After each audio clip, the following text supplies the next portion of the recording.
don't think I'm putting it up there for that reason. That certainly would not be, that would be the worst thing. I would never want to do that. Let's see what Lana from Colorado had to say.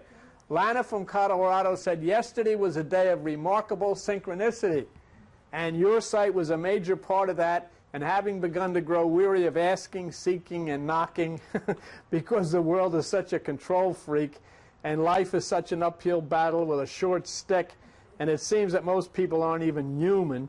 Your site is the fulfillment of Proverbs 25:25. Thank you so much. Now, to show you what the Proverbs 25:25 is, as cold waters to a thirsty soul, so is good news from a far country. So that was that, you know. Yes, very nice. That was very nice. Here, the next one has two of them on there. One's from South Africa, and the other's from Taiwan. And Gordon Seltzer in South Africa says, excellent site. And Tony D, that does not sound like a Taiwanese name, No, but not. He's working out there, whatever, but he's in Taiwan, and he says, interesting. It fits when one asks not who am I, but what am I? Is it possible for an ordinary human being to have an insight so powerful that a radical change of consciousness results? I think when I started looking at things, I became open to the possibility that we're more than just our physical bodies, that there is more to the world than just the physical universe. That's basically why I'm doing the work, because I'm open to it. I want to see what I can learn about it. So, you know, and when you take him and then stand him along David Deutsch, stand him along Max Tegmark, stand him along Ron Pearson, and I can Professor Steinhardt from Princeton University. I say, these are really people in good company, and yet we know nothing about what they taught or what they're doing, because we're going to church and listening to this lunacy and walking out and, you know, with the fact that we're saved or some other equally bizarre thing. So what he feels is that we should pay close attention to what a child says that we may feel is strange, because it can very likely indicate an experience in a previous life. Let me show you. Okay? The most obvious sign is when the child starts talking about it. The child will say, I used to be big, and I do such and such a thing. Or sometimes they'll say, in my last life I did so-and-so or so-and-so. See, and basically, our culture is so deeply brainwashed that don't say things like that now. You know, you go to church and listen to Father so-and-so or Pastor so-and-so, and you know, he'll drive that out of you and, you know, restore you to like we are. You know what I mean? And then Tucker went on to say this. He said, there is one case here in Charlottesville, which is in Virginia. The only thing the child ever said to the mom was, one day they were driving down the road and the little boy said, in my last life I drove a big truck. And never said anything else. And Tucker said, of course, that was completely unverifiable. But you know, you get statements like that. And then in some other cases that are useful to investigate, you get a lot of very specific details. It's very interesting when you consider this subject, you know, and consider people like Dr. Tucker, who spend so much time with the subject, and what they say about children. Because many of you, you know, there's children running all over your house, and then you have kids say strange things. You know, and we always say, well, they're just having a little fantasy. They're talking to their little invisible friend. You know, they'll get over it. Unfortunately, they will, because we'll make sure that they do. We all got over it, and look at the condition of things. Let's look at what he says in the next thing here. Many of them, talking about the kids, 3/4 of them will talk about the way that they died. And usually what they say will focus on things that happened near the end of the previous life. Not exclusively, but they will usually talk about people they knew at the end. So if they are describing a life as an adult, they will be much more likely to talk about a spouse or children than about parents and that sort of thing. You know? Isn't that interesting? In other words, they will, as a child in this life, they'll talk to their mothers and fathers not about their mothers and fathers in a previous life, because that was too long. They'll talk about the most recent thing, their husbands or their wives and the children that they had, because this is very, their remembrance is very close to the time when they, you know, came out of that previous life. You know, when we go into this kind of thing, and so many times, and we're talking about a scientist here, basically, they're into science. But when we talk about this, so many of us are, oh my God, oh, I'm a Christian, oh, am I born again, oh, don't say that, that's of the devil, you know, drive out the demons out of that room, oh, blah, blah, blah. And we get into all of this stuff. But you know why we do that?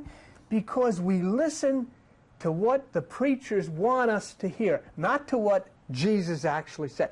Now here's the situation where this Dr. Tucker is talking to you about children who lived in a previous life and something happened to them and they're recounting that, okay?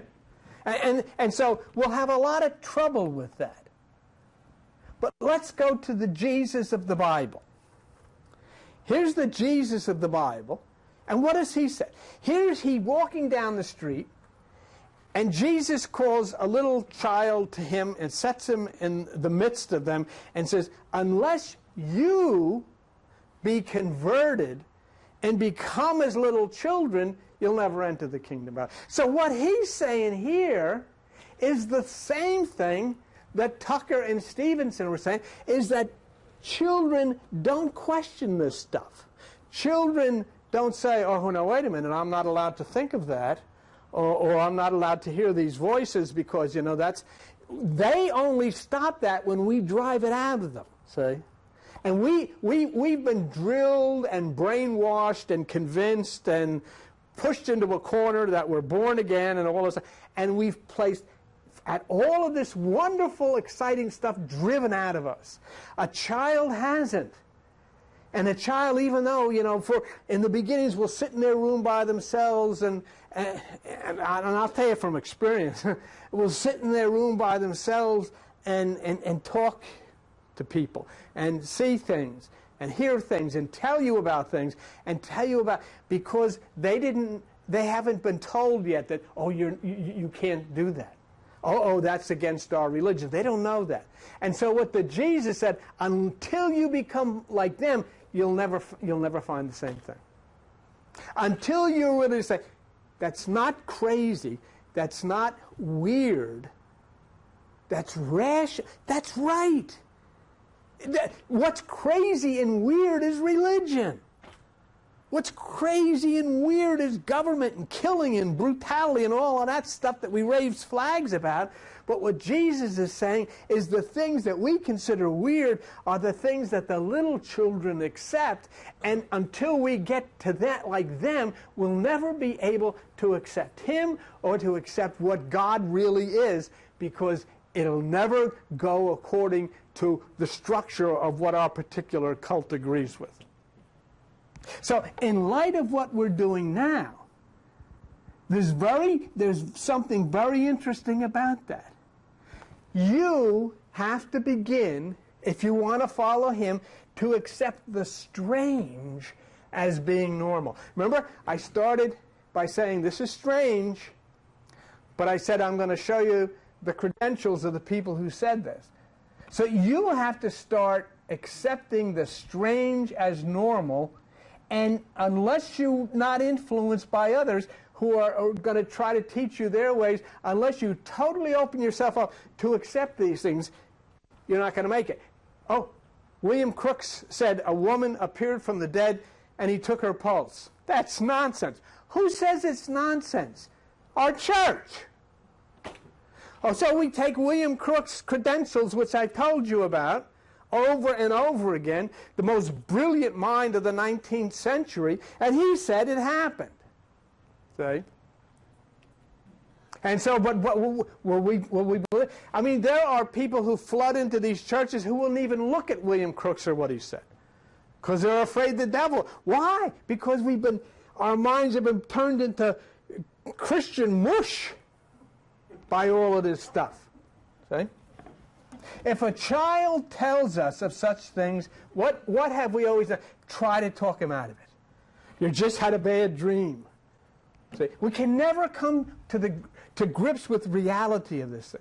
It's the same thing. We see a child spinning, we try to stop them, not realizing that the very spinning is their closeness to God. Look, what you're seeing here are the whirling dervish. The whirling dervish are Sufi Muslims. They spin for hours upon hours upon hours, which takes them into the deepest meditation and communion with God.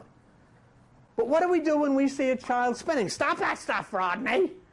You're going to bunk into the coffee table. Because we don't know. We don't really know these things. We don't understand these things because we've allowed them to be taken from us. Dr. Tucker was asked a question about children fantasizing, making things up. You know, well, how do you know? The kid says he did. How do you know he's not having a fantasy or something like this? And this is what he said. If you have got one where the children have made numerous statements about another life that is quite some distance away, including proper names and everything else, and it all checks out, then unless you're going to say it's all one heck of a coincidence, you can't really just blame all of that on fantasy. And so what he's saying is he's not looking at every little kid that says, you know, I was an astronaut. He's saying he's looking at these things that are verifiable and can be verified. And Eon Stevenson did this for years, and nobody pays any attention to it. Nobody would pay any attention. You never knew it was going on. Nobody knows this stuff is going on. And these guys can't even talk to you about it because they'd be laughed at. You never saw them on television. You see all these bazooms on television. You never see this guy on television. Dr. Tucker then went on to describe one particularly interesting and significant case. Let's take a look. One that stands out is a little girl in India named Kum Verma. Dr. Stevenson investigated her case. She started talking about a past life when she was 3 years old. That's when she started talking, which is usually the age when people begin to speak about past life memories. One of her aunts took notes on her statements before anyone tried to investigate.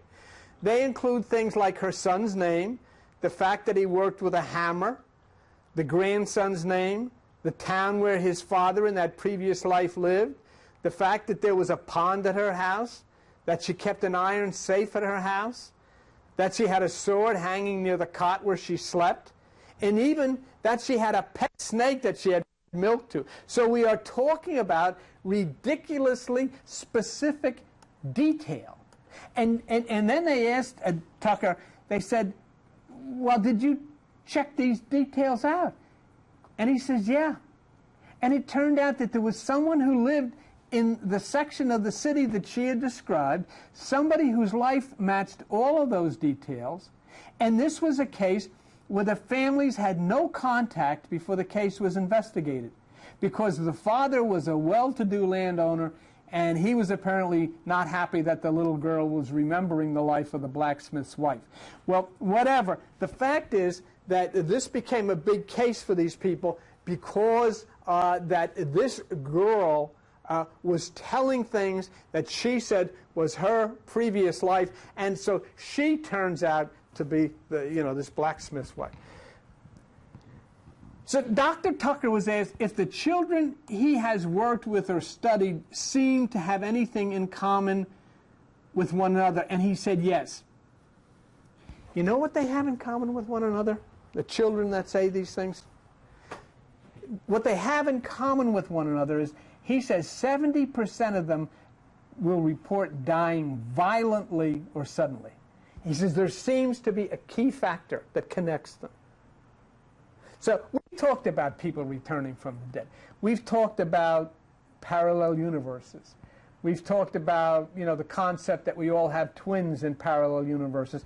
And it's therefore interesting to get Jim Tucker's opinion about these things based on his studies with children who have claimed to have lived before. And let me show you what he says here. What I say in the book is that after reviewing many of the strongest cases we have, the best explanation for them is that memories and emotions at times seem to be able to carry from one life to the next. So I think the evidence is there to support reincarnation. Now, if you're asking, is it part of my personal belief system? Not particularly. I'm not a Buddhist or a Hindu or anything like that. I'm open to the possibility, obviously, or I wouldn't be spending time on this research. But I'm not a zealot as far as pushing some sort of religious doctrine. Okay? In fact, the amazing thing about this with the work he's into now, he was raised as a Southern Baptist. Oh, and I guess he's out of that. Now, I have suggested to you on quite a few occasions that dreams are actually real experiences in another universe dimension. You know, which squares with the studies of the physicist Fred Alan Wolf. In other words, what I'm saying to you is tonight you're going to go to bed and your body's going to go to sleep, but you're not. You're off to in something. But whatever it is, and do you ever notice how in a lot of these adventures, it's always people you don't know? Always people you don't know. But anyhow, and on occasion you'll see, you see some folks, but these are real things in this realm of consciousness. But I feel I can advance that feeling with more certainty after considering Dr. Tucker's remarks as he concludes. Let's watch. Consciousness is not just a byproduct of the physical brain, but is actually a separate entity in the universe that has a big impact on things in the universe. And there are people looking at the idea of how, in a quantum way, consciousness can affect the physical brain. If you're open to that possibility, if you're truly going to consider the fact that consciousness is that separate entity in the universe, then you have to consider the possibility that consciousness is not dependent on just being a byproduct of a functioning brain. It's going to continue after the brain dies. Just as I have said over and over again, it continues after the brain goes to sleep, because your brain does go to sleep. In fact, I don't know how many of you remember when we were talking, we were studying Max Tegmark and Steinhardt and all those guys, and they showed us that when you go to sleep, your brain separates from your body. Your brain is shut off completely from your body. In the same way that I said that, you don't go to sleep, but you really go into another activity in a parallel universe. Consciousness then is the spiritual part. Consciousness is the invisible. And religion has never been able to come to grips with that premise. Never. They focused on the physical body and what happens to the physical body after it dies. There's a thing going out in California right now where this guy that owned this pet cemetery wants to use now the property for something else, and he's digging up all of these, dead bodies of dogs and cats and all these things. And these people are going nuts. I mean, but as I was watching, I totally understand. But it shouldn't be, because their beloved is not in the hole. Never was. It's just like, me going down to the Cosmos junkyard and crying over my old, 52 Ford. It's nobody's there. Nobody's there. Thank God they didn't take me with the car. See? But that's where because we're trained that way. We're trained by religion that the body, you know, the resurrection of the body and all of this stuff. See, the body decays after it dies and should no longer be a subject of interest. Who cares? In fact, it has work to do. The body is taken once it goes into the ground by different things, and it becomes a bush. Is that where he came from? I guess. I meant a tree. Now we know. Okay. But anyhow, it is the consciousness, you know, the thinking part, that survives life after life and seeks body after body. You don't look at yourself sometime in a mirror. This thing doesn't know. What does it know? It doesn't know anything. It's just a bunch of stuff. It's a robot stuff. The electronic work here is the brain. That's right. But who's telling the brain? The brain doesn't know either. No? So we're talking about consciousness. We're talking about personality. We're talking about you. Now, Dr. Tucker ends this particular part of his discussion with these words. I tend to be a fairly skeptical person. Even though I'm spending a lot of time with these cases, I don't go to a case assuming that it's a case of reincarnation. It's sort of my natural default to see whether it can be explained through normal means. But to be fair and open-minded, if you look at some of the strongest cases, I think you need to be open to the possibility that there may be more going on in life than we know about. And that's a beautiful way to put it, you know. And of course, rationalizing as he has and scientifically pursuing all of these cases as he has, we then can follow him in the work that he's doing and appreciate it and say, wow, you're talking about people who have lived before and are back. Wow.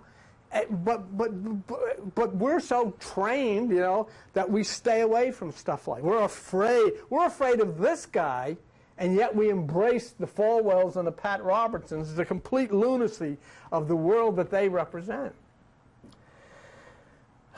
Ian Stevenson presented an explanation as to why references to past lives are more prevalent in some parts of the world and not so in others. Now, that little girl that talked about all of those specifics, she was from India.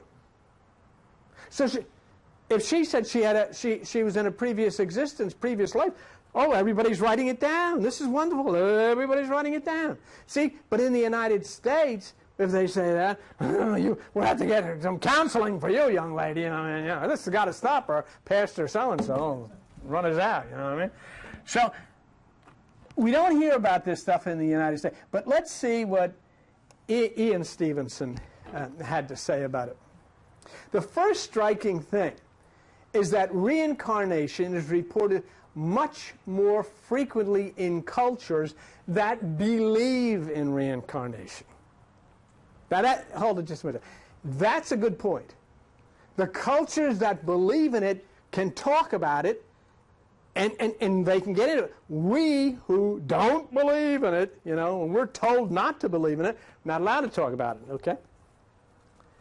Stevenson insists that this is because where they believe in reincarnation, they are more likely to report it. Where they don't believe, they are less likely to recognize a child's stories for what they are, or will suppress the child's memories.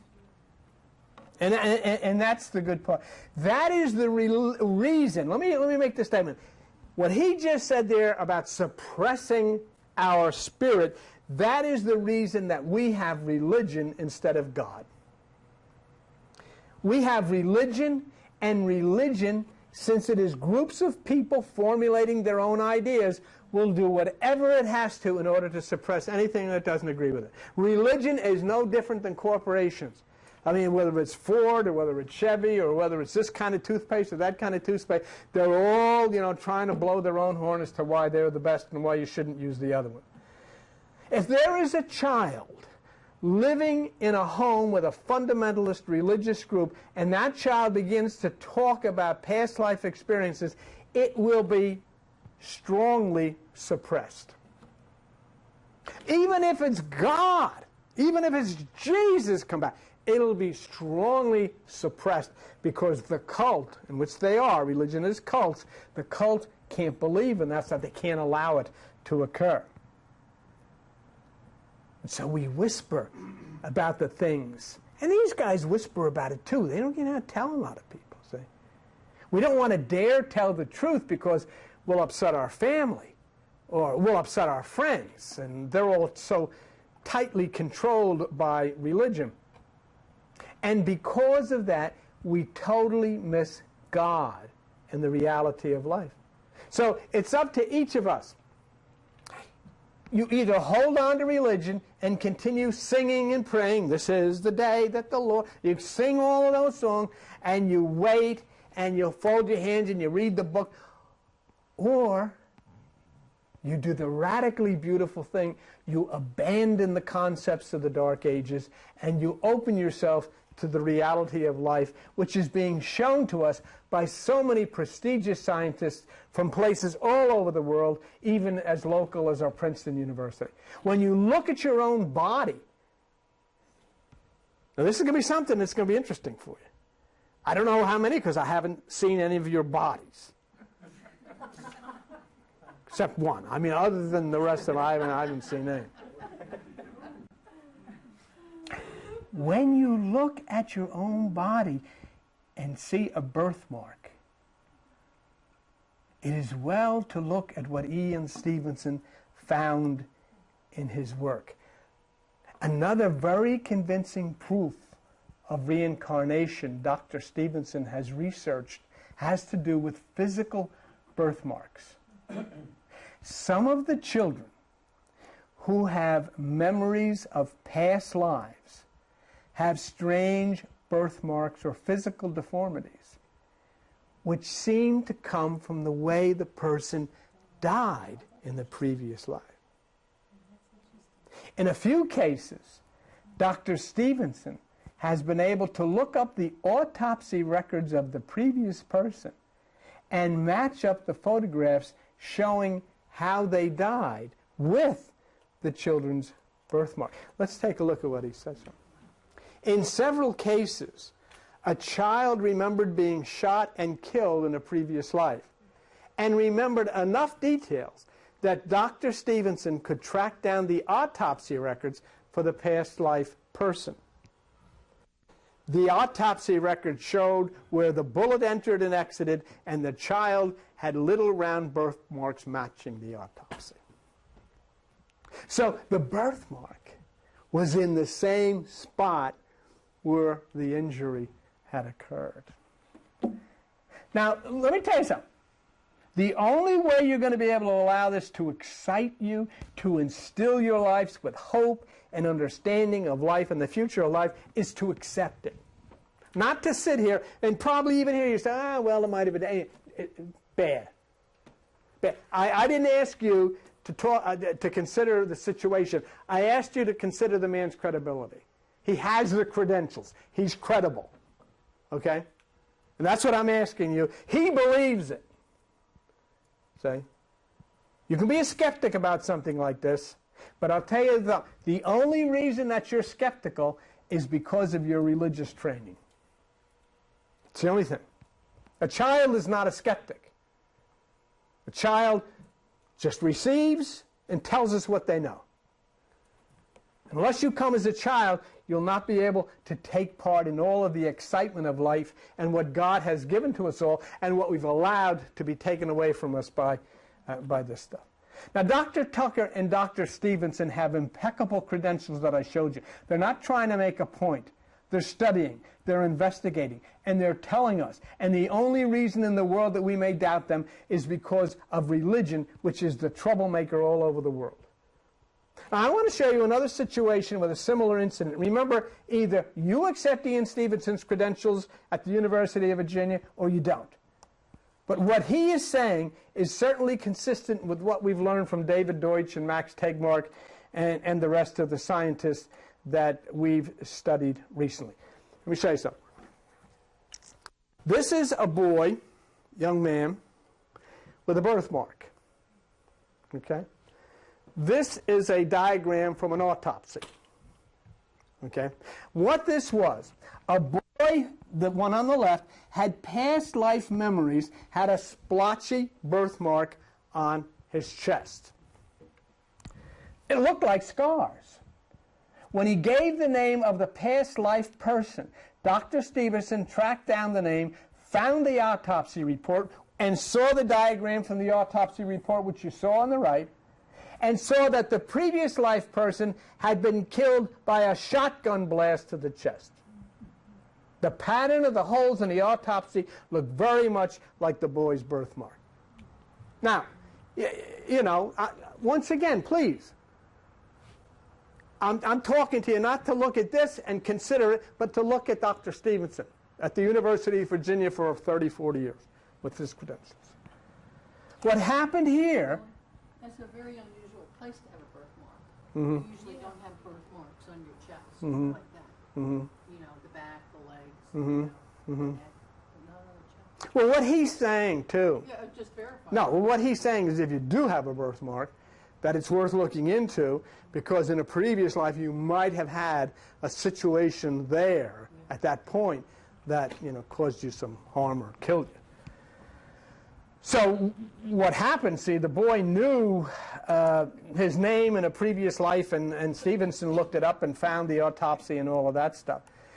See, the way Dr. Stevenson and Dr. Tucker work with these situations is in each case of a children's past life memory, they methodically document the child's statements. Then they identify the deceased person the child remembers being, you know. I say, oh, I'm a little child. I say, oh, yeah, my name was Joe Blow and I lived in such and such. Well, they go look that up. They verify the facts of the deceased person's life, and they match that to the child's memory. And he even matches birthmarks and birth defects to wounds and scars on the deceased verified by medical records. So what has happened here, his strict methods, and this is the same methods that William Crookes used in dealing with that Katy King incident in England in the 19th century. Stevenson and Tucker's strict method rule out all, I'm going to repeat this, they rule out all possible normal explanations for the child's memories. The point being is what they have found has been documented and is true, which means that indeed we have other lives. There is no question about it. And yes, there are parallel universes. And yes, you have twins in parallel universes. And yes, after the body dies, you're still alive and reincarnate. Yes, there's no question about it. And these two are prime documentation, Tucker and Stevenson, of the fact that this is true. And we will be able to jump up and down in excitement and understanding if we ever get the courage to reject religion and find God. If we ever get the courage to reject religion and find God and be able to take part in all of these neat things and reconnect with our lives, reconnect with the lives of those we have physically known and loved. We have to cry at these grotesque funeral parlors because why? We have to cry there because we don't know that the person in the box isn't dead. And we don't know how to get in touch because we're told, oh, you got to wait till the sweet by and by. They ought to take all of those people from the pulpit and ship them to that place of the sweet by and by because they have destroyed the meaning of life and the enjoyment and the thrills of life from everyone and those that we love. So, of all the stuff that we've talked about tonight and with Dr. Tucker and Dr. Stevenson, many again would hear this and they'd want to suppress their involvement because of the Christian roots. But that's nonsense. And I'll show you why it's nonsense from the Bible and from Jesus. And as Jesus passed by, he's walking with his disciples. Jesus saw a man sitting at the side of the road who was blind from birth.